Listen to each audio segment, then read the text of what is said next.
thank you for joining us here online for this new Euronews format. This is 12 minutes with Raama, Prime Minister of Albania. Thank you for being here.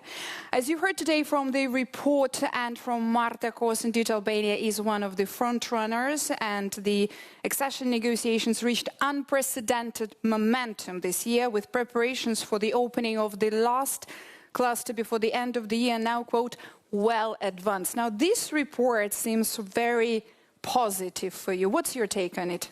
Yeah, the report is very positive, and the whole year has been extremely positive. We have opened 5 of 6 clusters within only 11 months, which is an absolute record in terms of speed. It's something that until only a few years ago I would not been able to imagine. But this is why life is so beautiful. So what's the secret? Why don't you share this secret with other candidate countries?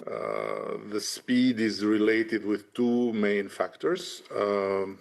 On one hand, during what I call years of humiliation, which were the years when the EU Commission was recommending to the Council to open accession talks with Albania, and we were rejected by few countries. We stubbornly prepared for the moment of the opening, and we trained in the hardest way with all our team by simply saying to ourselves, our moment to show our true colors will come, and for that moment we have to be ready. And as a matter of fact, when the moment came, we were much more advanced than maybe others in that precise moment of the opening. Well, given that this has been indeed a very long process for Albania, it has been 16 years altogether. You've previously spoken about the shifting goalposts by Brussels. Do you feel like this has changed and there is this new push and this situation is over for Albania, but also for the other candidates from the region, because they have been also waiting for a very long time? And here comes the factor number 2, which is exactly Brussels, that changed its approach and woke up. Unfortunately, it was needed an aggression in the European soil, military aggression, to make Brussels wake up, not simply in the level of the Commission, where we have always found fairness, very painful, very neurotic, but fair, but also in the level of the Council, where the blah, blah, blah of before that, yes, one day we'll be together, yes, we love you, yes, we're going to marry, but we are not ready to talk for the moment, was over, and a new momentum is still here, and the new approach, it's still the case. I hope that this will not fade away, and I very much hope that we will finally get together around the same table. Yeah, I was about to ask you about whether this momentum and this situation of more of serious commitment, as you described there, whether it is going to last. Albania is now considered one of the front runners. Your goal is to enter the EU by 2030. Now, how do you also see this situation with the shifting goalposts by Brussels changing or possibly not changing for the other countries in your region? Well, for this you have to ask Brussels, but as far as I am concerned, I might tell you that the 2030 is not a date that I saw in a dream, but it's a deadline that is the result of a very simple calculation. We start from the fact that together with the Commission, in full consensus with the Commission, we have agreed on a calendar that is very ambitious, but it's doable, of homework for us to conclude the accession talks, the negotiations, at the end of 2027. There is a possibility to do it even faster, let's say in the first half of 27, and would be reasons for that, but let's say end of 27. And then the average time we have looked into when it comes to the 27 parliaments to ratify the decision is around 2 years, and this is how we envisage Albania to sit around the table of the EU on 2030. But of course, we are not at all against to be there faster. Everyone has its own path, and everyone has to fulfill its own obligations and to do its own homework. So and there are different characteristics in the region. There are different countries, different histories, and so on and so further.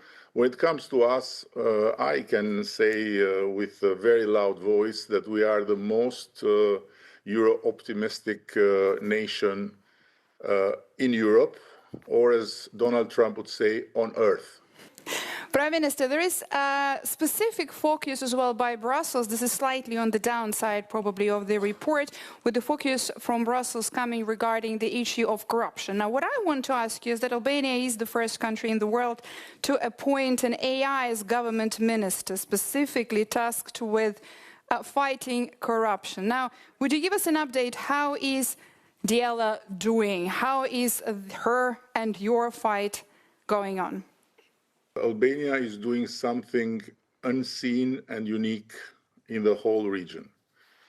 Our justice reform and our recognition of the not only de jure but the de facto independence of justice and the full-fledged operation of a special structure against organized crime and corruption has practically created in Albania and for Albania the example that the fight against corruption is something that goes very, very much beyond words, very much beyond makeups, and it goes very deep, and it goes very, let's say, balanced, without looking left, without looking right, independently from who is in government, who is in opposition, who was in power, who is in power, and with a lot of facts that show that what never happened in Albania from the day of independence and creation of the Albanian state in 1912 to until very few years ago, it's happening the last years, something that no other country in the region can claim to have done. And this is not to say that we are better than the others, but this is to say that we have taken it very seriously. And in this moment in time, we accept support, we accept partnership, we accept help, but we don't accept lectures from anyone when it comes on fight against corruption. And of course, when it comes to Diela, she is the product of a systemic fight, which is not just about fighting cases and fighting in the court of law, but which is about fighting through modernization. And we aim to have within 2027 the first full AI public procurement that will allow speed, transparency, accuracy in levels that are unseen. Prime Minister, finally, let me ask you to wrap this up. What is the next creative idea and the next creative solution coming from you and from Albania on your way to the European Union membership? I'm sure you have heard that Diela is pregnant, and she has 83 babies based on the last ecography. So we have to wait for her to give birth to these 83 babies. And in the meantime, I have to tell you one thing that has not been much discussed, that we are the only country in this process to use artificial intelligence in the transfer of the acquis communautaire to our body of law, and to make of it the fastest process ever made in terms of not only translating but also analyzing the impact and drafting and preparing the whole legal packages for the approval in Parliament. So we are trying to run as much as possible and to make as much as possible leapfrogs using technology, artificial intelligence, but without never ever forgetting that our place in Europe is first and foremost deserved because Europe has the best place in the heart of the whole Albanian nation, something that the others cannot pretend. Prime Minister, I have to follow up. Do you think Brussels could use an AI commissioner? It's not for me to tell Brussels what to do, but of course I would be very happy to introduce Diela with whomever on the EU side will introduce him or herself like an AI commissioner or an AI technocrat or bureaucrat or whatever else. It doesn't matter. Prime Minister, thank you very much for this interview and for your time, and thank you very much for joining us here. That was 12 minutes with Edi Rama, Prime Minister of Albania.